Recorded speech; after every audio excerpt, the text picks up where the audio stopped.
Okay, guys, here's your really quick recap on everything that has happened so far so that when we come back to our game, we remember what we did. Chapter 1, the Guild of the Underground Urchins. So here we meet in the Vale because Master Alderoth has died. He is everyone's former teacher and mentor.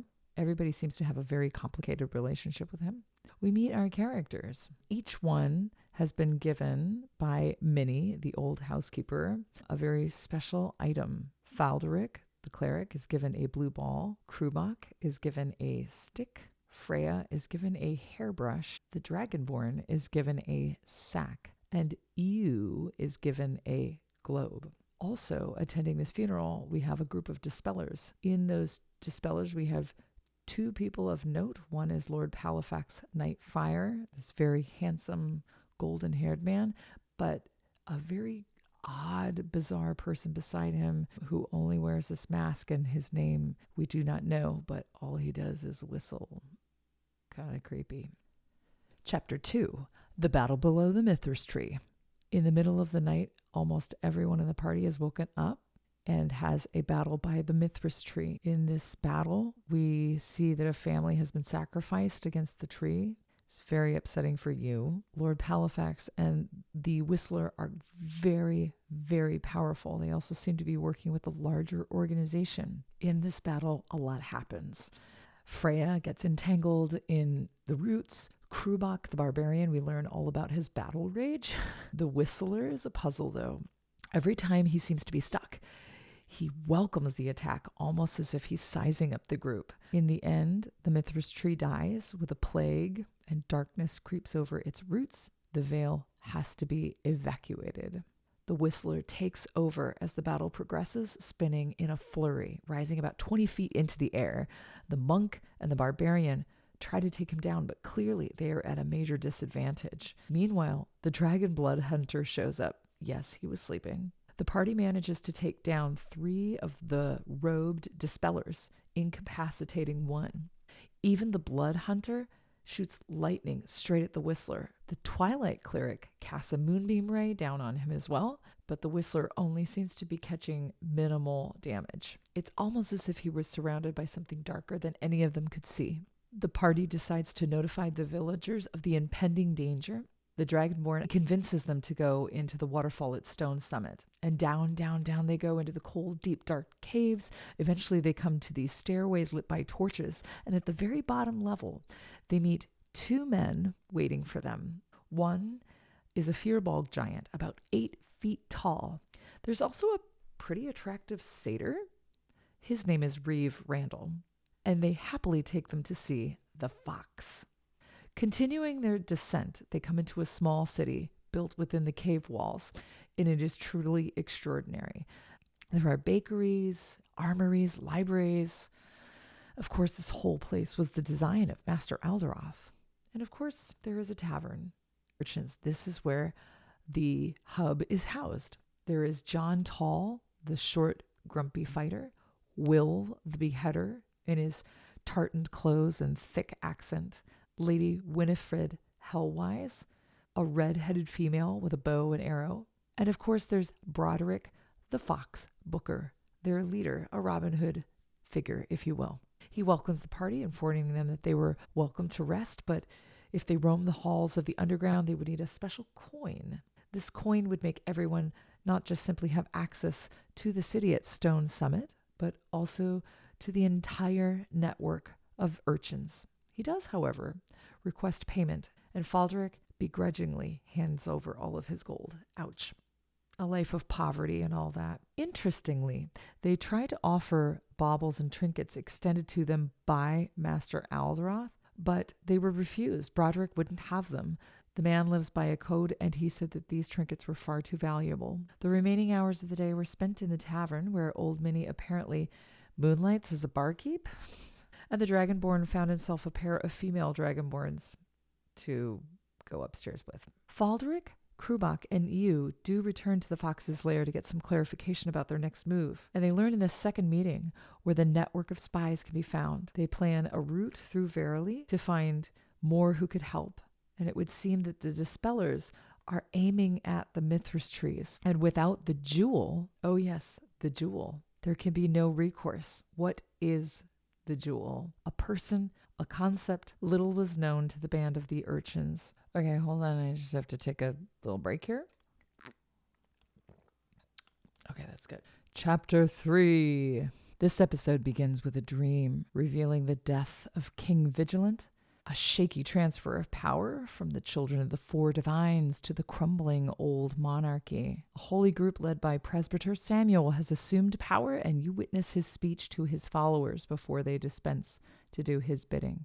He calls 3 dispellers to his side: Sir Nightfire Palafrax, the Whistler, and a blonde woman unknown to the party. Lord Palafrax is scolded for blundering what happened at the Mythrus tree mission. Presbyter Samuel demands to find the guild of the Underground Urchins and rip them limb from limb. Not a good thing, but the most unnerving sensation is towards the end of this dream. There is this sudden awareness on the part of the dispellers that the party is watching them. The Whistler looks directly into your eyes and says, "Peekaboo, I see you." Then a whistle drifts them off into the world of the waking. We meet Faldric down in the tavern, already drinking, and Freya joins him. They discuss the dream and what to do about it. Lady Winifred Hellwise comes to the doorway, suggesting that they try to stop at the library before they go. Taking her advice, they head there, and much to their surprise, it's much bigger on the inside. Wouldn't you know, old Minnie is working the front desk. Something happens to her, though. She seems to be impacted and unable to speak. It's as if something is preventing her from saying words to answer specific questions. Viracocha agrees to stay with her, while the others ascend the stairs and find some books on the jewel. Faldric finds an interesting book on the history of the Mythrus trees. They learn all about the autumn Mythrus being the oldest tree, representing the end of life, the Mythrus of Woodsley, which represents youth and lightheartedness. They learn that the trees, while possessing human-like traits, did not evolve from humans. In fact, they preceded humans. Perhaps humans even evolved from them. Additionally, they were said to regulate the natural flow and energy of magic. Faldric noticed the remaining chapters of the book were ripped out, but he still tucked it away in his bag. You never know. Freya found a pamphlet. When she opened it, the written words of Alderoth would appear on the page, like a journal. In this way, she discovered that they could have direct communication with their former master. She eagerly tucked this in her bag. Guess everybody's getting haunted for a little while. It was here that Viracocha discovered that he could reach into the sack and discover interesting things. And this particular time, it was a poisonous snake that bit him directly on the arm, but it will evolve. After that fiasco, there's a rumbling outside. The doors open and they are entered into chaos. The underground has been breached and they have to escape. When they reach the exit, it's midnight, darkness all around them, the mountain towering above them. They come to a dock with an old man named Saul rocking back and forth. They approach him to inquire about a boat. Setting off into the night, everything seems to be going pretty well, but there seems to be something following the boat.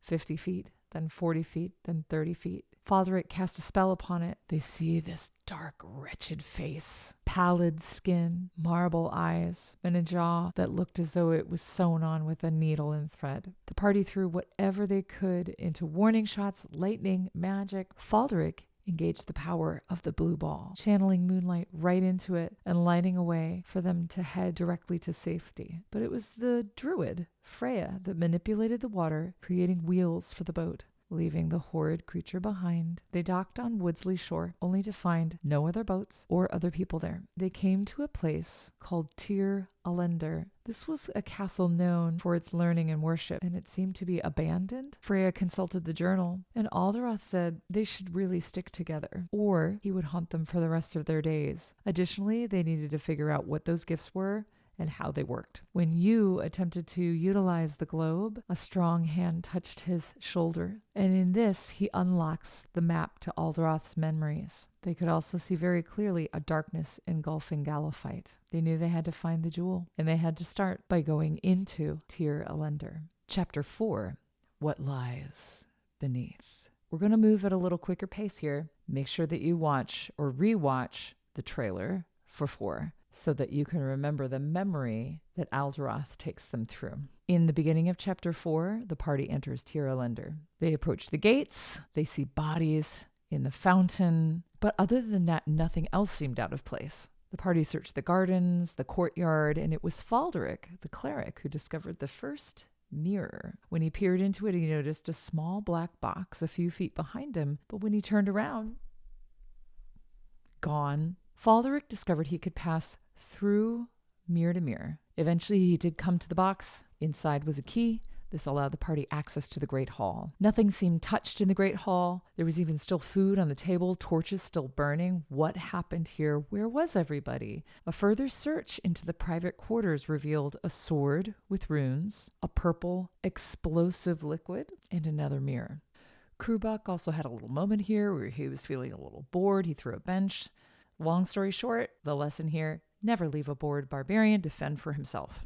Falderic figured out that if he placed this specific candle in a very specific spot, that he'd seen it reflected into the mirror, he could open up the staircase to the end of the hallway. They descended to the lower level. Finally, they found the great library. Here they did find signs of the battle. The doors had been blown open, dead bodies piled up on the floor. Upon inspection, there were robes of both Tiralendarians and Dispellers. All were dead, or so we thought. The dead bodies began to twitch. Falderic's initial instinct was to try to heal anyone still alive, but that became apparent that these bodies were very much not alive. They were simply rising. And Viracocha quickly found another mirror. They hastened through this portal and down into a winding stairway. There was still one problem. The rising undead could apparently pass through the portal and follow. The Dragonborn said, "I'm willing to go back and hold them down." But it was Krubak who took over and went into a rage, chopping off limbs, bursting into fire. In his mania, he accidentally shattered a mirror. So again, the lesson here is never let a barbarian rage in front of delicate objects. EU had never seen the lower level. In all his time in Tiralender, he'd never known that there was a lower level. Now that the mirror was shattered, there was no danger of being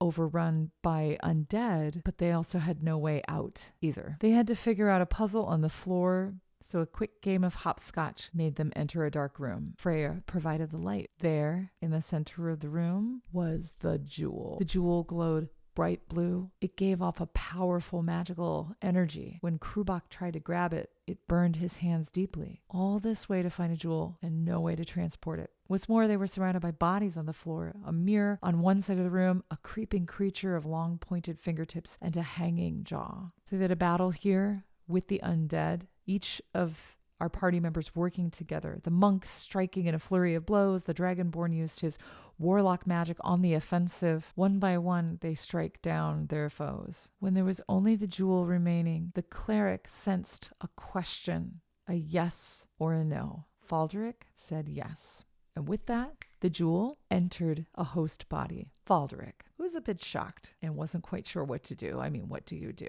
The party escaped for this one final mirror. They fled from Tiralender. Viracocha, who had taken the purple exploding liquid, threw it back behind him, causing a mass explosion. Spires of the castle came crashing down. Tiralender was now rubble. Chapter 5 of Jewels and Trees. The party finally has a little time to sleep.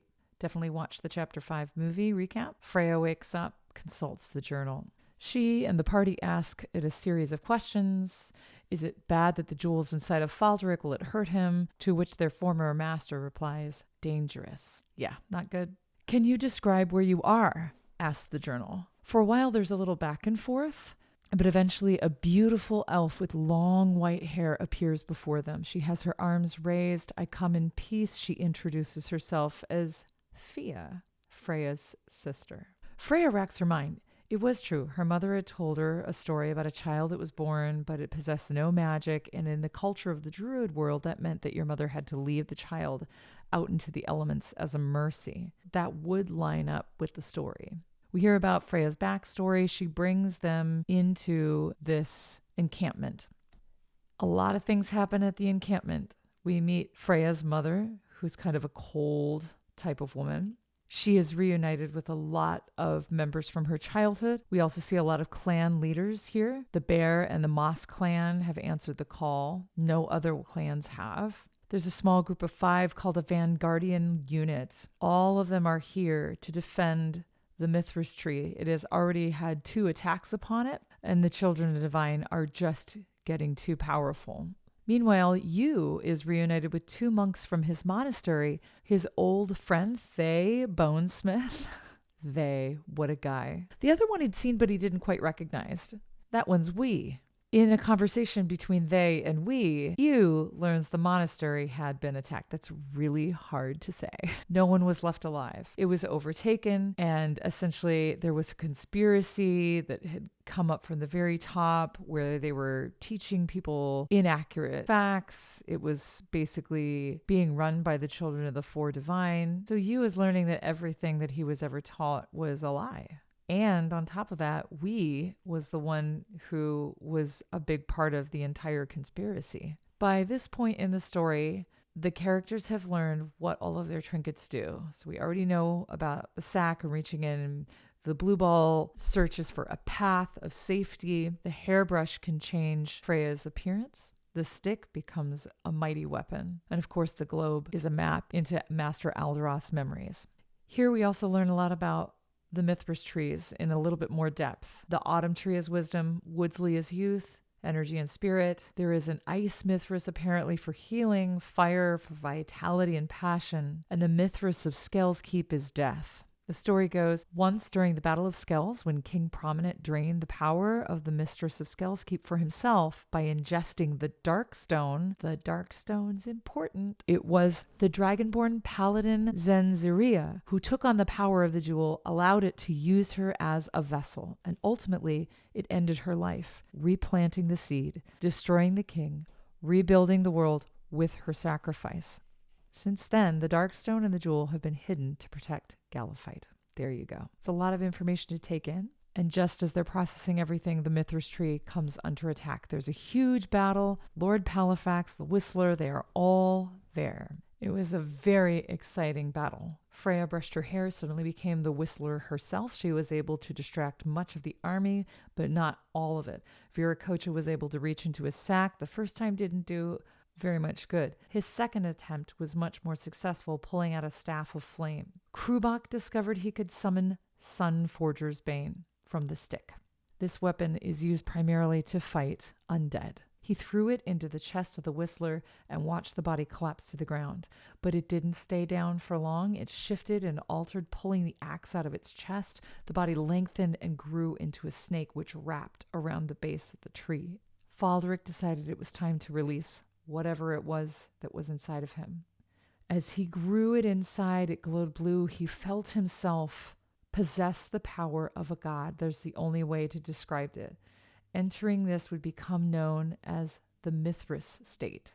He summoned the moon meteor storm, dealing enough damage to heavily wound the Whistler in his snake state and obliterate Lord Palafax. Yu was able to take a moment, return to a memory inside of the globe. This was the moment of Alderoth's death. He watched the final hour of Alderoth's life just before he went to bed, and he noticed a dark cloaked figure hiding in the room. The figure slinked over to Alderoth, stabbing him deeply into the neck, and when the figure turned around, Yu clearly see the face. It was Fia. So they finally had answers. As Yu came to, he noticed the urchins looking up into the sky, and when the monk followed their gaze, he saw a pirate airship on sharp descent. Someone was yelling for them to come aboard, and a ladder was dropped. One final blast from the staff, and Viracocha flung himself onto the deck. The others followed suit as chaos erupted all around them, especially as the army had figured out that they had been redirected and were re-entering the Mythrus tree field.